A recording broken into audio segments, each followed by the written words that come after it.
Assalamualaikum warahmatullahi wabarakatuh. Berjumpa kembali dalam belajar daring bahasa Indonesia. Pada pertemuan kali ini kita akan membahas tentang cerita pendek. Apa sih cerita pendek itu? Cerita pendek atau sering disingkat dengan cerpen adalah suatu bentuk prosa naratif fiktif. Cerita pendek cenderung padat dan langsung pada tujuannya dibandingkan karya-karya fiksi yang lebih panjang, seperti novela dalam pengertian modern dan novel. Karena singkatnya, cerita-cerita pendek yang sukses mengandalkan teknik-teknik sastra seperti tokoh, plot, tema, bahasa, dan insight secara lebih luas dibandingkan dengan fiksi yang lebih panjang. Ceritanya bisa dalam berbagai jenis. Cerita pendek berasal dari anekdot, sebuah situasi yang digambarkan singkat yang dengan cepat tiba pada tujuannya, dengan paralel pada tradisi penceritaan lisan. Dengan munculnya novel yang realistis, cerita pendek berkembang sebagai sebuah miniatur, dengan contoh-contoh dalam cerita-cerita karya E.T.A. Hoffmann dan Anton Chekhov. Cerita pendek memiliki sejarah bermula pada tradisi penceritaan lisan yang menghasilkan kisah-kisah terkenal seperti Iliad dan Odyssey karya Homer. Kisah-kisah tersebut disampaikan dalam bentuk puisi yang berirama, dengan irama yang berfungsi sebagai alat untuk menolong orang untuk mengingat ceritanya. Bagian-bagian singkat dari kisah-kisah ini dipusatkan pada naratif-naratif individu yang dapat disampaikan pada satu kesempatan pendek. Keseluruhan kisahnya baru terlihat apabila keseluruhan bagian cerita tersebut telah disampaikan. Fabel yang umumnya berupa cerita rakyat dengan pesan-pesan moral di dalamnya konon dianggap oleh sejarawan Yunani Herodotus sebagai hasil temuan seorang budak Yunani yang bernama Aesop pada abad ke-6 sebelum Masehi. Meskipun ada kisah-kisah lain yang berasal dari bangsa-bangsa lain yang dianggap berasal dari Aesop.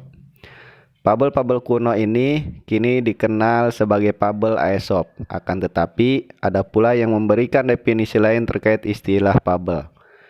Fabel dalam hasanah sastra Indonesia seringkali diartikan sebagai cerita tentang binatang sebagai pemeran atau tokoh utama. Cerita fabel yang populer misalnya kisah si kancil dan sebagainya. Selanjutnya, jenis cerita berkembang meliputi sage, mite, dan legenda. Sage merupakan cerita kepahlawanan, misalnya Joko Dolog. Mite atau mitos lebih mengarah pada cerita yang terkait dengan kepercayaan masyarakat setempat tentang sesuatu. Contohnya Nyi Roro Kidul. Sedangkan legenda mengandung pengertian sebagai sebuah cerita mengenai asal-usul terjadinya suatu tempat. Contoh Banyuwangi. Bentuk kuno lainnya dari cerita pendek yakni anekdot, populer pada masa Kekaisaran Romawi. Anekdot berfungsi seperti perumpamaan, sebuah cerita realistis yang singkat, yang mencakup satu pesan atau tujuan. Banyak dari anekdot Romawi yang bertahan belakangan dikumpulkan dalam Gesta Romanorum pada abad ke-13 atau 14. Anekdot tetap populer di Eropa hingga abad ke-18 ketika surat-surat anekdot berisi fiksi karya Sir Roger de Coverley diterbitkan. Di Eropa, tradisi bercerita lisan mulai berkembang menjadi cerita-cerita tertulis pada awal abad ke-14, terutama sekali dengan terbitnya karya Geoffrey Chaucer, Canterbury Tales, dan karya Giovanni Boccaccio de Camerun.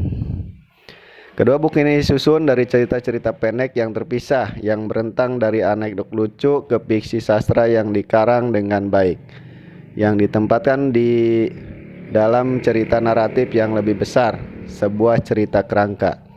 Meskipun perangkat cerita kerangka tidak diadopsi oleh semua penulis, pada akhir abad ke-16, sebagian dari cerita-cerita pendek yang paling populer di Eropa adalah novela kelam yang tragis karya Matteo Bandello, khususnya dalam terjemahan Prancisnya. Pada masa Renaissance, istilah novela digunakan untuk merujuk pada cerita-cerita pendek.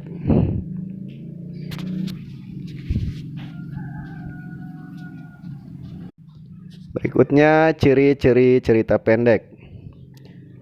Ciri cerita pendek yang pertama adalah alurnya lebih sederhana, tokohnya hanya sedikit, latar hanya dilukiskan sesaat dan dalam lingkup yang relatif terbatas, terdiri atas 3 halaman sampai 10 halaman, habis dibaca dalam sekali duduk, kemudian hanya ada satu plot atau alur, watak dan tokoh diterangkan atau diceritakan secara singkat, banyak tokoh terbatas atau kurang. Kemudian berikutnya unsur-unsur dari cerita pendek. Unsur cerita pendek ini bagi menjadi 2. Yang pertama unsur intrinsik atau unsur pembangun cerita yang berasal dari dalam cerita itu sendiri, dan unsur ekstrinsik yaitu unsur dari luar. Berikut unsur intrinsik dari cerita pendek. Yang pertama tema.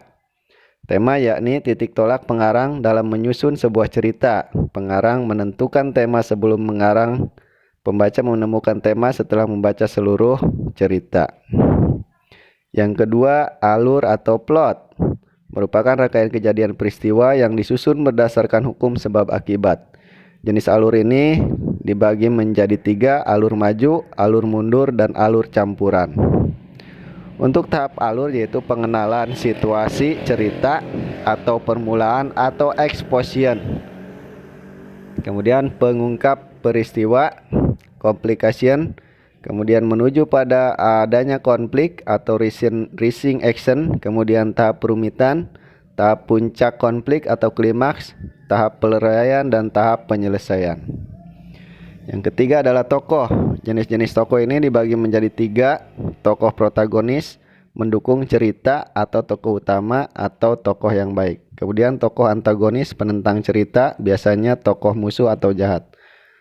Yang ketiga tokoh tritagonis, tokoh pembantu, baik protagonis maupun antagonis. Penokohan ialah proses pengarang dalam menampilkan tokoh. Cara pengarang menampilkan perwatakan tokoh yang pertama yaitu dilihat dari ciri-ciri fisik tokoh, percakapan antar pelaku, lingkungan sosial, gambar tempat tinggal tokoh, pemaparan sifat tokoh. Kemudian kedudukan tokoh. Orang pertama yaitu pelaku utama, pengarang sebagai pengamat tidak langsung, pengarang sebagai pengamat langsung.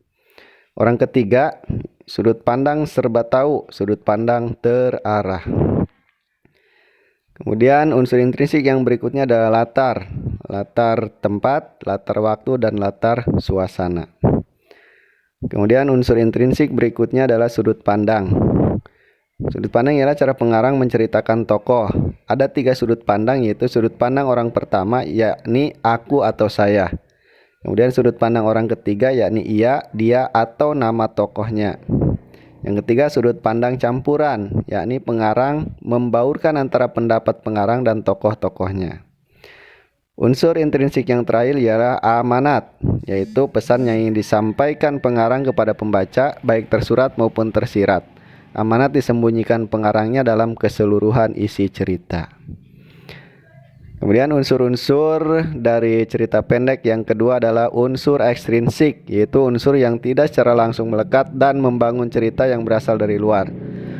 Unsur ekstrinsik antara lain latar belakang kehidupan pengarang, kondisi zaman saat karya sastra itu diciptakan, latar belakang kehidupan pengarang meliputi tingkat pendidikan, profesi atau pekerjaan, status sosial ekonomi, pandangan politik, kepercayaan, agama atau paham yang dianut pengarang, dan lain-lain. Dan keadaan zaman pada saat karya sastra diciptakan merujuk pada situasi politik dan tingkat peradaban masyarakat saat karya sastra itu diciptakan. Nah, itu mungkin untuk pembahasan tentang cerita pendek. Jika ada pertanyaan silahkan tuliskan di kolom komentar. Jangan lupa like, subscribe, share, dan ketuk loncengnya biar kami bisa menampilkan video-video yang terbaru. Sampai jumpa di video berikutnya.